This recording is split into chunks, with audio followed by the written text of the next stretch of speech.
This week in economics on the 5th of December 2015. Bostonred here, and it is a good day in most of the, at least U.S.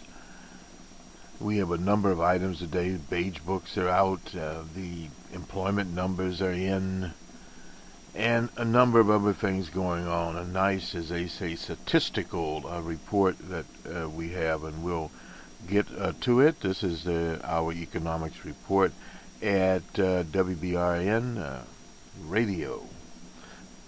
Numbers man here. Let's go to where are we starting here? Have so many things. We'll go to the jobs report first. This was on Friday. They embargoed it till 8:30. We waited with great anticipation to get it, and then we'll provide a little commentary from Reuters. This is a household survey.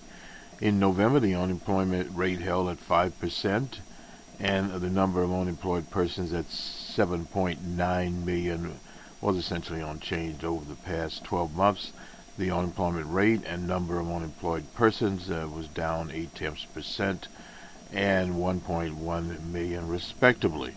Among major groups, the unemployment rate for adult males at 4.7%, adult women at 4.6%, teenagers at 15.7%, for Europeans 4.3%, for African Americans 19.4%, no change there. Asians at 3.9%, Latinos 6.4%, showed little or no change in November.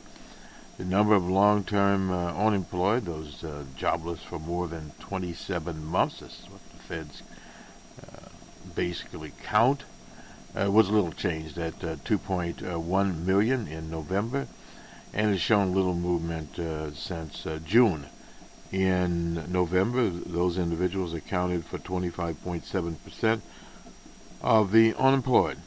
The civilian workforce participation rate, 62.5 temps, changed little in November. The adult population rate was unchanged at 59.3% and has shown little movement since October of 2014.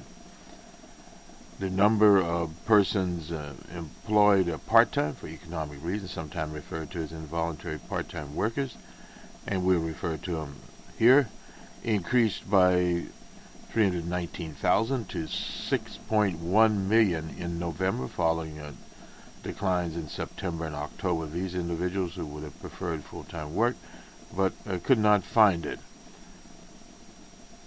Over the past 12 months, the number of persons employed part-time for economic reasons is down by 765,000. In November, 1.7 million persons were marginally attached to the workforce, down by 392,000 from a year ago. The data is not seasonally adjusted.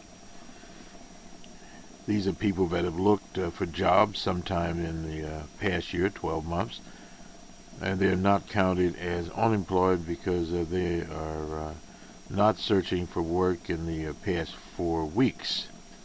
Among the marginally attached, there were 595,000 discouraged workers in November, little change from a year past. And now the establishment survey Remember, the Bureau of Economic Research has two surveys, the Household Survey and the Establishment Survey. Total non-farm payroll employment rose by 211,000 in November.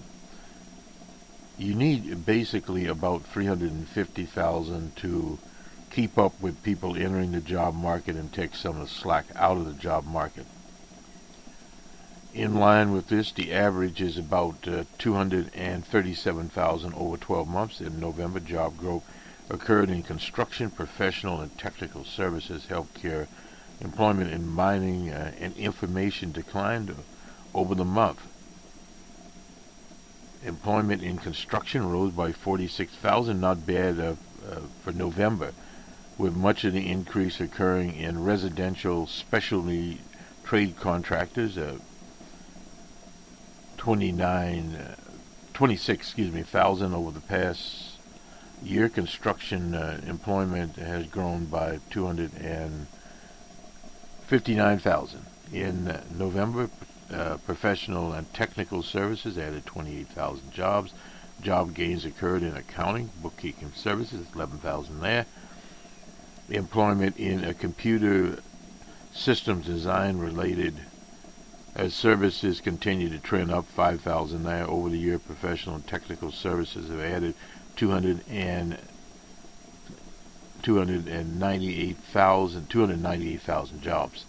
Healthcare employment increased by 24,000 over the month, following a large gain in October, 51,000 there. In November, hospitals added 13,000 jobs.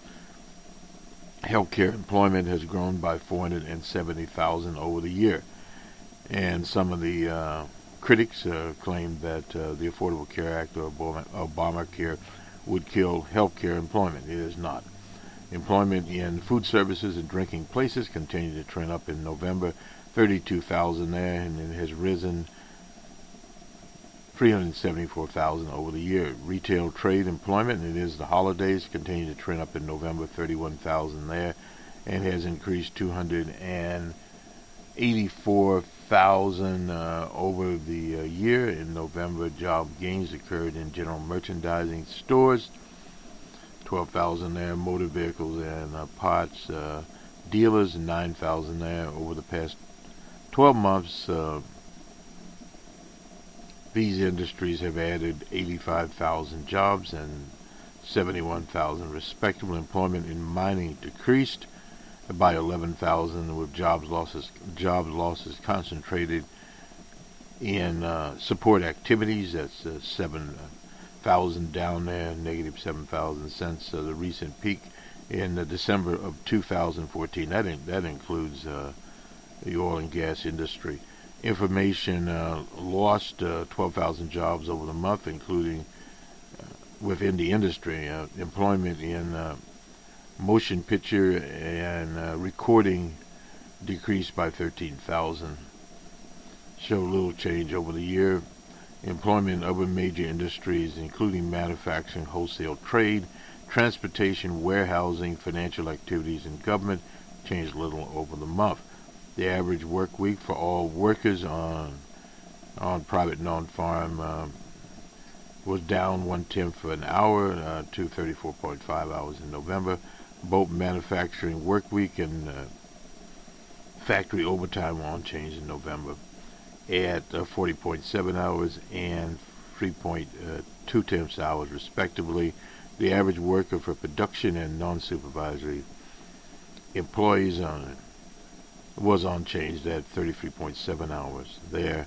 In November, the average hourly earning for all workers rose 4 cents to $25.25, following a 9-cent gain in October. Over the year, hourly earnings have risen 2.3%. In November, the average hourly earning for private sector production employees at $21.19. The change in total non-farm payroll for September was revised from 137,000 to 145,000, and the change for October was revised from 271,000 to 298,000, a little bit more like it, pushing towards that magic number of 350,000. With these revisions, employment gains in September and October combined for 35,000 more than previously reported. Over the past 3 months, job gains have averaged 219,000 per month. That's more than 100,000 down from where we would think the economy would be to pick up this slack. And now remember, it's also a regional matter, so we'll go there. We'll go very quickly to Reuters, the Reuters Financial Service, for an overview. Now, the Feds will have their policy meeting the 15th through the 16th, and according to the general news out there, the jobs figures strengthen the possibility of raising interest rates. Federal funds future contracts imply now a 79% chance that the Fed will end the 7-year near zero interest rates at its December meeting. Beyond that, the outlook is more mixed. Interest rate future maturing in the second half of next year, that's 2016, are rising slightly, showing traders are wedging that the Fed will manage no more than 2 future hikes during 2016, which incidentally is an election year. At the Philadelphia Fed conference on Friday, Narendra Koluker, in his last speech as the Fed president of the Minneapolis Fed, gave a sharp critique of the central bank that he said was too anxious to bring rising rates, thus would fail to create perhaps 1 million jobs in a timely fashion. Remember, the Fed has a dual mandate: job support and stabilization of the economy. James Bullard, he's at the St. Louis Fed, followed that with a presentation that argued it's time to raise interest rates. He's been wanting to begin shrinking the $4.5 trillion Fed balance sheet. You have an open debate between what they now call the Doves and Hawks. In the old days, Doves and Hawks were involved in the pro-war, anti-war camps in the Vietnam era.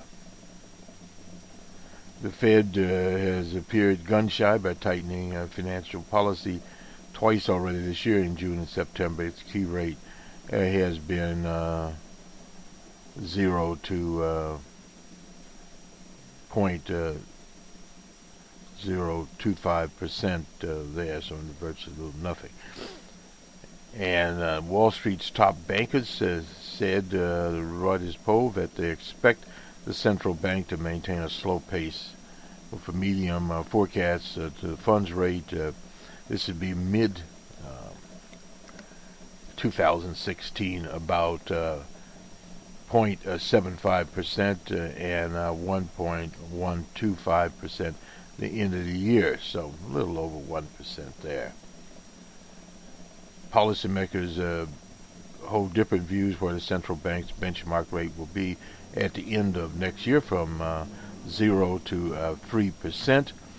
That's according to projections released in September.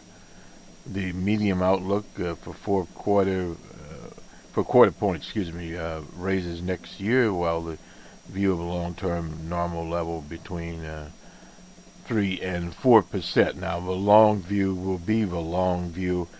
It will be after 2016, 2017, 2018, more than likely. The average hourly earning, well, we won't go to that. This is old hash. Let's move to the Beige Book, and we'll just summarize here. This is a statement, commentary of current economic conditions by districts, and we'll briefly review this, and it'll be in the show notes. 12 Federal Reserve districts reported that economic activity increased at a modest rate in most regions of the country since the previous Beige Book report. Economic activity was modest in Cleveland, Richmond, Atlanta, Chicago, St. Louis, New York, and San Francisco. In the Minneapolis district, the economy grew moderately, while in Kansas City's district was study on balance with mixed conditions across sectors. In New York, economic conditions leveled off since the previous report. In Philadelphia, irrigated business activity continued to rise at a modest pace. In Boston, district growth was somewhat slow despite reports of revenue increase. Consumer spending increased in nearly all districts since the previous Beige Book, with pace of sales ranging from sluggish in New York to moderate in Minneapolis and San Francisco. Sales of light vehicles remain robust in recent weeks, with low gasoline or petrol there. Tourism was a mixed report from districts. In Richmond, Atlanta, Minneapolis, and Dallas districts, tourism grew in recent weeks. In New York, in the New York district, activity was at or below the levels. In other words, the cinema goers are not coming to town. Non-financial services were little changed to be strong, with most of the growth related in technology-related services. Transportation was soft on balance since the previous report. Port activity remained strong, although largely on the strength of imports, as exports continue to fall. Cargo volume in Dallas remained soft in recent weeks due to a slowdown in energy-related cargo. Conditions in manufacturing sector were mixed in recent weeks. The strong dollar, low commodities prices, weak global demand were named by several districts as factors for constrained demand.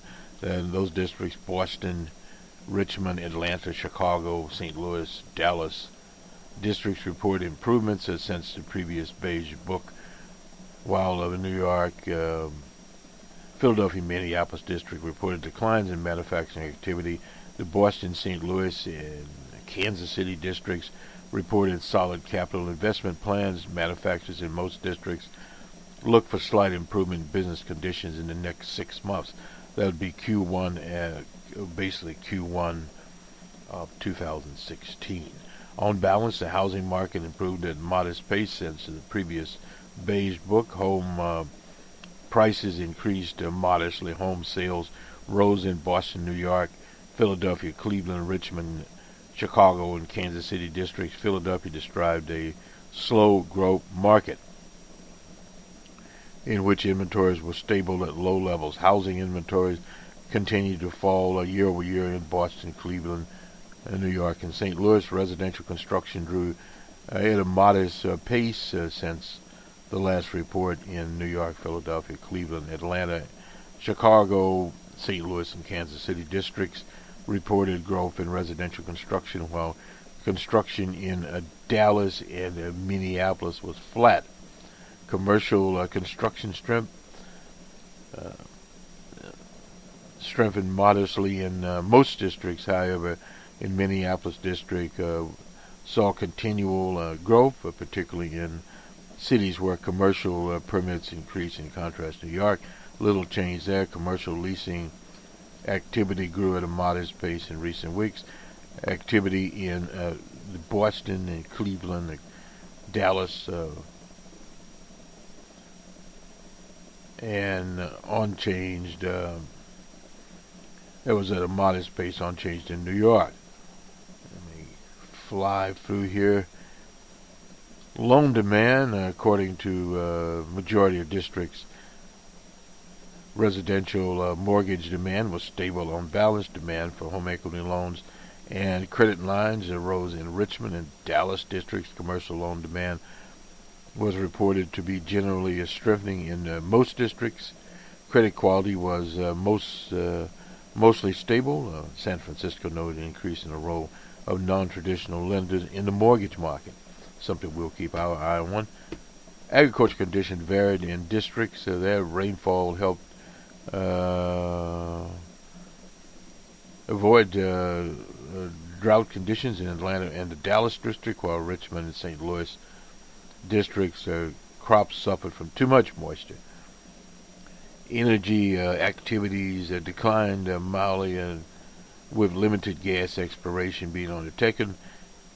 Investment fell at oil and gas exploration and services in the Atlanta district as a result of continued weak global demand and oversupply of Dallas, St. Louis, Kansas City, San Francisco reported declines in energy activity. Didn't know San Francisco had that.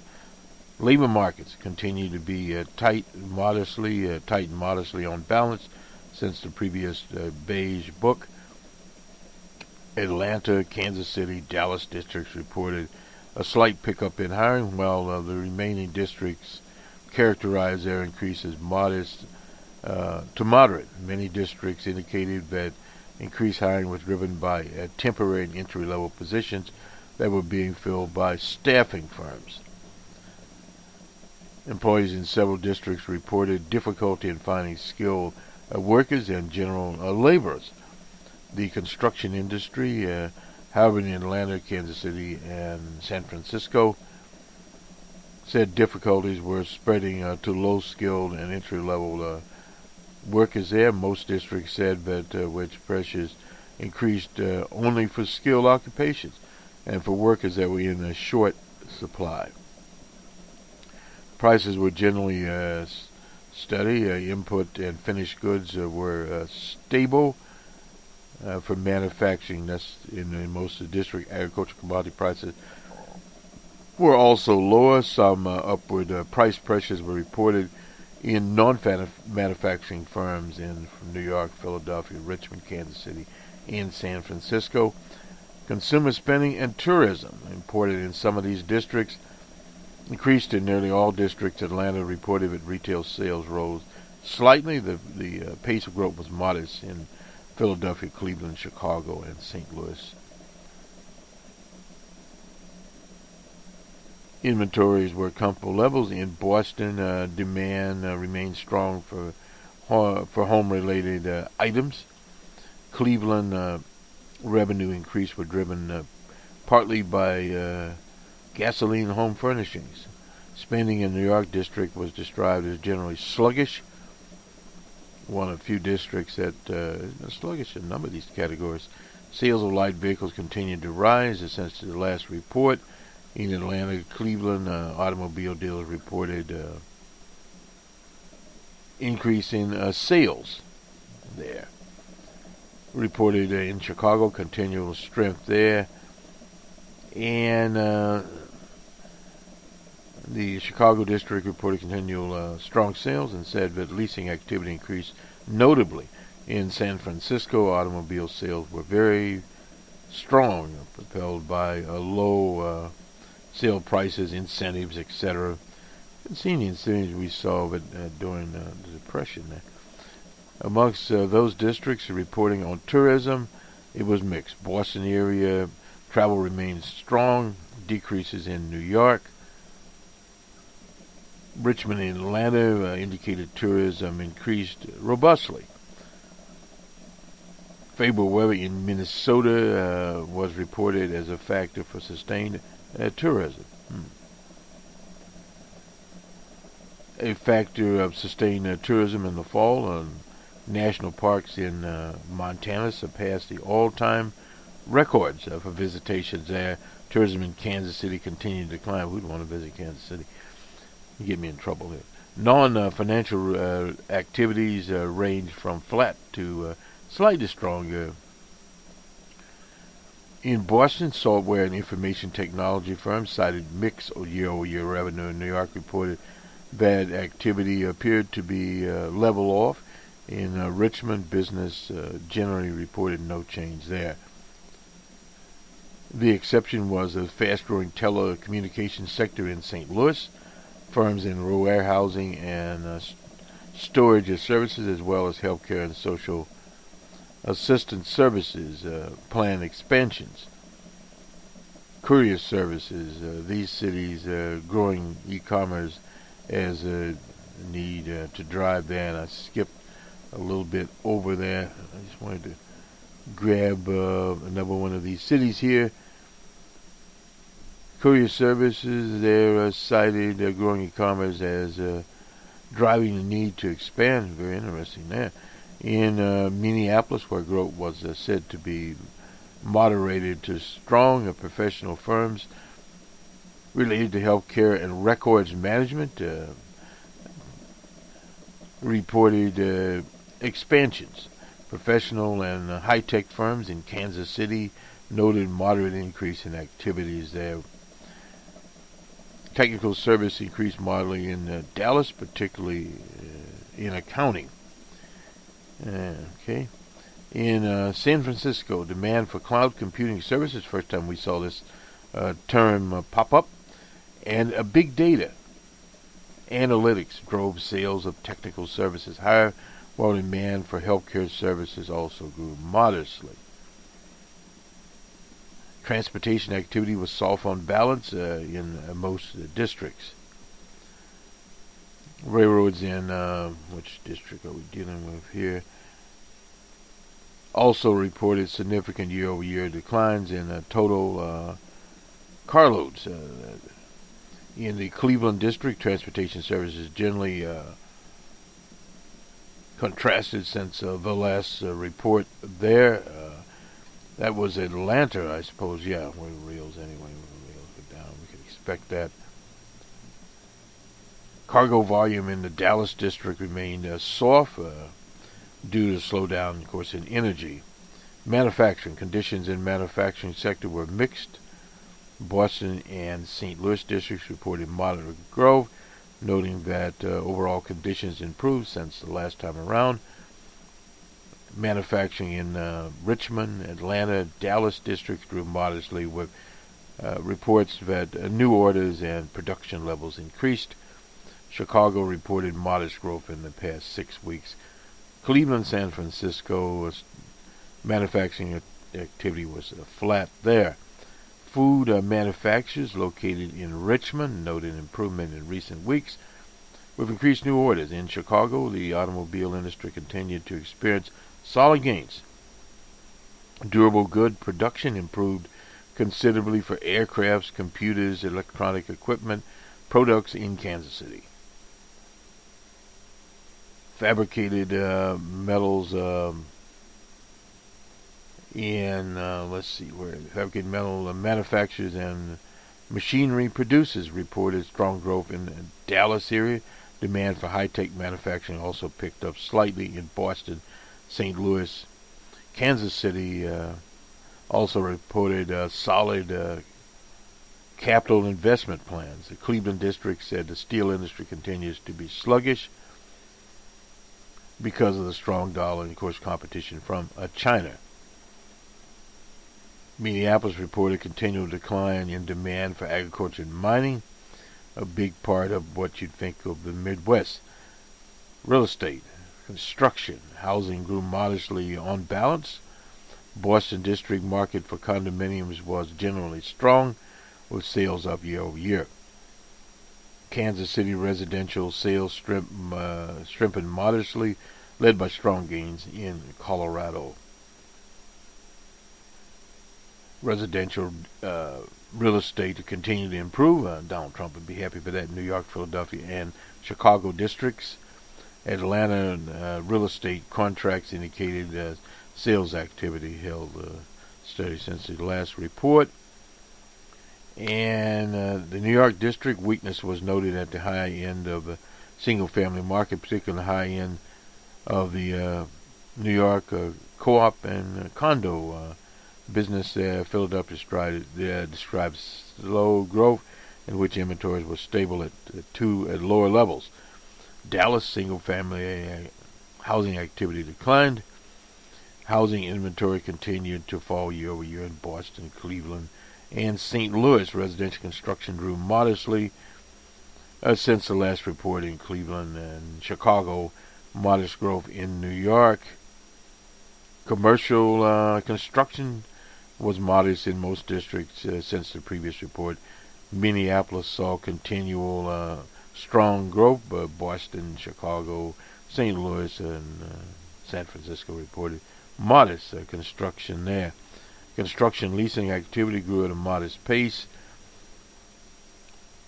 Cleveland reporting strong activity, while activity in Boston Richmond, Atlanta, Chicago, Minneapolis, Dallas expanded at a modest pace. Commercial real estate improved in the Atlanta district. Increased absorption and rent growth across property types. Improvements in the Chicago district was widely distributed in retail, industry, office segment. That's a good roundup of things to see where things are going. Banking and finance, loan demand increased since the last beige book, and the rise in demand ranged from slight to modest. In New York, Cleveland, there, the Philadelphia and San Francisco districts, modest, and the strongest growth was in Chicago and Kansas City.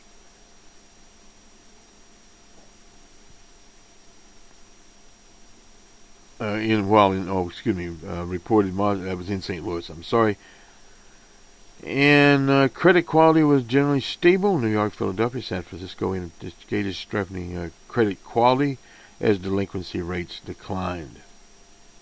New York district for residential mortgages and business loans, their standards tightened slightly there, and for residential mortgage business loans, according to St. Louis, Dallas saw some tightening there. Remember when these beige books were less than what would be? Agriculture conditions varied across districts in recent weeks. Energy activity declined in several districts here and continued to hold down production extraction in San Francisco district, St. Louis, and Kansas City. The Kansas City district reported energy activity declined at a similar pace as in previous months. That was in Oklahoma and New Mexico. Employment, and we finally get to this, wages and prices. Labor markets continue to tighten modestly on balance. Atlanta, Kansas City, and Dallas reported a slight pickup in hiring, while the remaining districts characterized their increases as modest to moderate. The exception was the Chicago district, where staffing agencies said activity had slowed. Difficulty finding skilled workers persists, but varies by location and occupation. Atlanta, Kansas City, and Minneapolis, San Francisco districts said the difficulties were spreading to low-skilled and entry-level workers there. That'll pick up some of the slack out there. And we won't go into all of these districts now.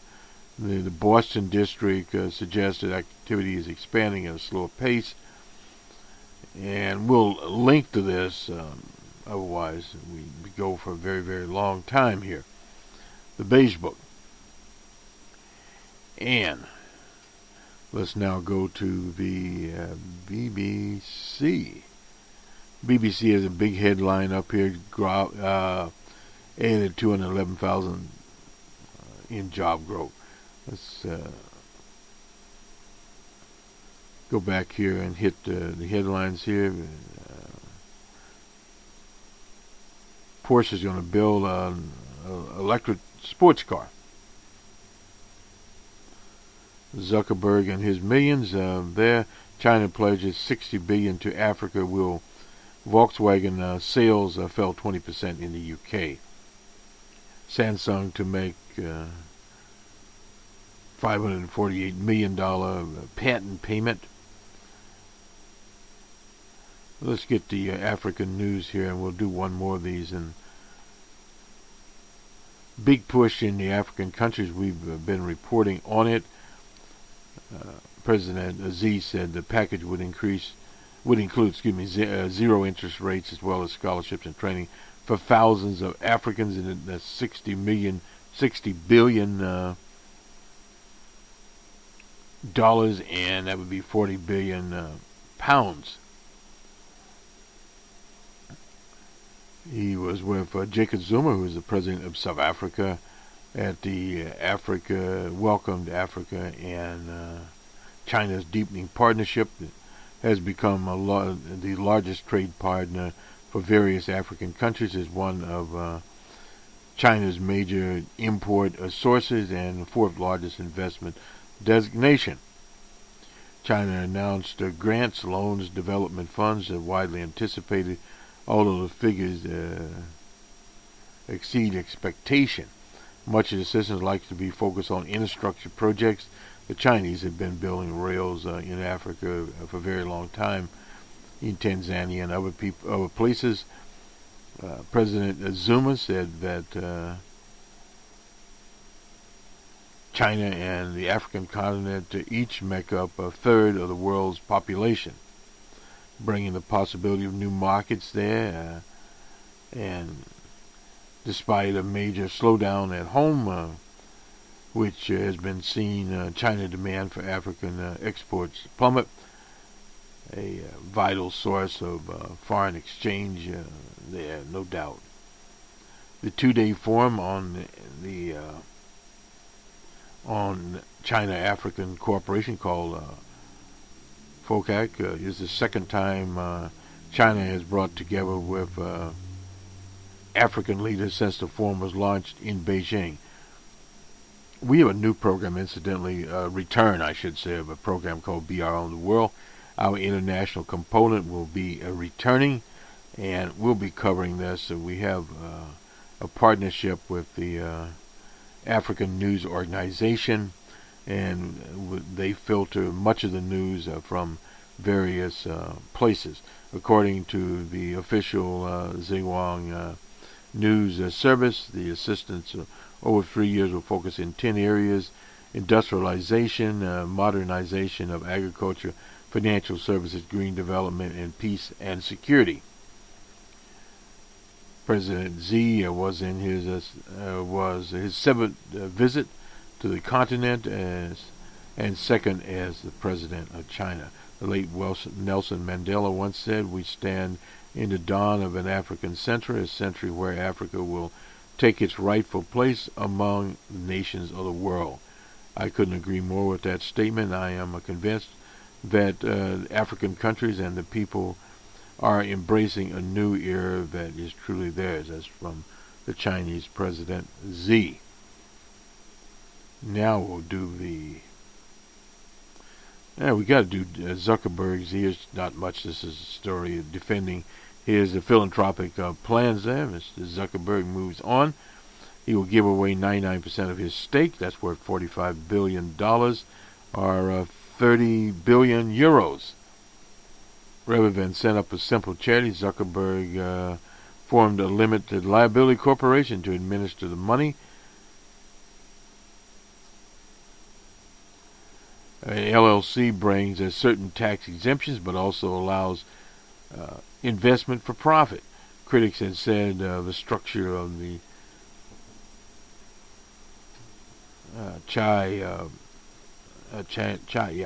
Zuckerberg initiative could provide a way for Facebook founder to avoid paying taxes on the sale of his shares. They also question why he did not set up a not-for-profit charities. The LLC allows Zuckerberg to keep hold of the voting and allocation of shares he puts in it. In a Facebook post, Zuckerberg explained the reason for creating the LLC instead of not-for-profit. Said he and his wife, Priscilla Chang, will pay capital gains tax when the shares are sold by the company. By using the LLC instead of traditional foundations, we receive no tax benefit from transferring our shares to the Chang Zuckerberg initiative, but we will gain a flexibility to execute our mission more effectively. In fact, we transferred our shares to traditional foundations, then we would have received an enormous tax benefit following Gates and Warren Buffett. And just like everyone else, we will pay capital gains when our shares are sold. New charitable organization advancing human potential and promoting equity for all children in the next generation. Zuckerberg and Chang's shares will be donated over the course of their lives. They will commit $1.6 billion to philanthropic causes, according to the already committed there. So we had to bring that story up there. Very interesting situation. but things, as they say, don't necessarily appear as they are. Let's get to the markets here. And then we'll do the commodities. This is from the BBC, as we usually do the roundup. The BBC Global at 42.71. We use the term negative here, and if we the FTSE was down 17.37, or in Amsterdam they were down 2.99. A lot of quote-unquote red ink here. The DAC was down 37.14. In Paris they were down 15.42. In Brussels 6.43. They were down there. In Madrid 14.20 in the negative. In Zurich 49.25 in the negative. In Moscow, also, all these are Friday unless otherwise specified, they were down 32.01 and not 1. In Johannesburg, they were down 294.82. In Bombay, they were also down 248.51. In Karachi, 147.0 and not 2. In Lahore, 64.09. They were down in Colombo, 11.10. In Tehran on Wednesday, they were also down 97.70. In Sydney on Friday, they were down 75.20. The Nikkei was down 435.42. In Hong Kong, the Hang Seng was down 181.12. In Shanghai, they were also down 59.83. The Dow had a good day, 369.96. The Nasdaq was 104.74. I guess you'd call this, too early for a Santa Claus rally. Anyway, nonetheless, the Merc, the commodities exchange out in the Midwest city of Chicago, 42.07. In San Pablo, they were down 1,032.50. In Mexico, they were also down 33.07 to the commodities.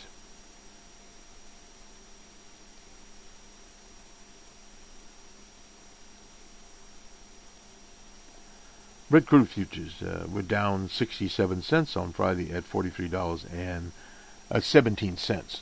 The spot was up 2 cents at $43.03.